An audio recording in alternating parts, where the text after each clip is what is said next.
So here's a little more from Rishi Sunak after he was invited by King Charles to form a government. It is only right to explain why I am standing here as your new Prime Minister. Right now, our country is facing a profound economic crisis. The aftermath of COVID still lingers. Putin's war in Ukraine has destabilized energy markets and supply chains the world over. Not exactly the most accurate account of how he ended up there, because the Tories are in total disarray, which is how he is there. They're knifing each other in the back. They're eating their own young at the same time. Surely it seems only right to include that in any explanation rather than continuing to blame external factors.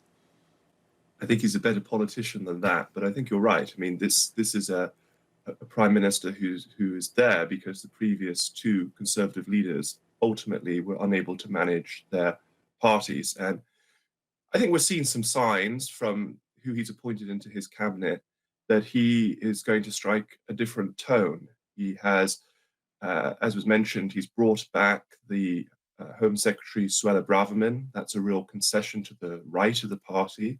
But he's also brought back a figure like Michael Gove, who'd been sacked by Boris Johnson, who's seen as more of that left, one nation conservative. So I think he is trying to stabilize. He's in effect directly repudiating Liz Truss's wish in her final speech, where she said, "Go bold." I think the motto of the Sunak premiership will be reassurance, stability, calm. I think that's what he's seeking. Whether he gets that is a different thing.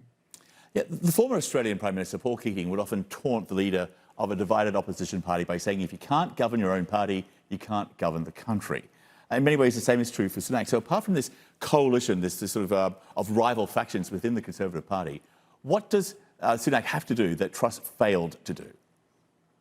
Well, he actually already began that work over the weekend, and in terms of the number of nominations that he was able to achieve. To get up to the 200 mark was quite significant. You know, he only needed 100. He could have got his 100 and stopped there. But, you know, I think he wanted to be seen as someone who had confidence from a clear majority of Conservative MPs, which he was able to achieve.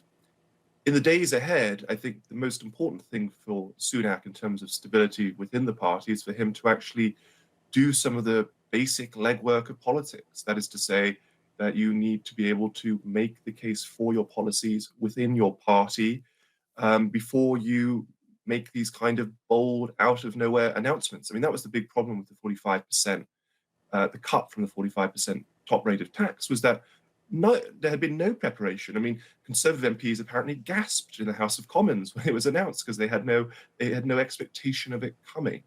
I don't think that's going to be his style. Certainly shouldn't be his style if he wants to stay on a bit longer than Liz Truss. Well, yes, 45 days. The new British Prime Minister spoke of an ongoing commitment to supporting Ukraine. He also had that conversation with Joe Biden. This is all very welcome news for Ukraine's president. Here's Zelensky. Listen to this. I believe that the partnership between our countries and the already traditional British leadership in the defense of democracy and freedom will be further strengthened. Clearly welcome news, but supporting Ukraine, it's relatively politically popular right now, but it is expensive.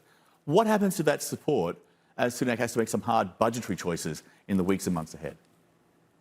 Well, his big first test is going to be his fiscal statement by the Chancellor, Jeremy Hunt, on Monday, the 31st. And that will probably include some announcement of budget cuts. I think it's difficult to see how they're planning to plug the fiscal gap without making cuts. Now, sometimes it's been talked about as health and defense are often treated in a different category from other departments, although under David Cameron, defense was cut. As you say, if Britain wants to be credible in the commitments that it's making to Ukraine, then it might be the case that Hunt would need to not make the same level of cuts or even make any cuts to the defense budget. At this stage, we just don't know what they are planning to do. Perhaps in the days ahead, we might get some signal.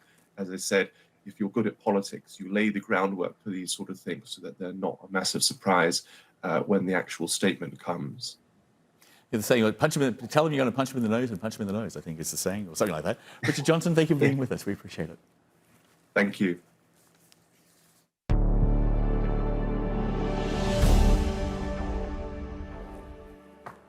At the United Nations, Russia is warning Ukraine may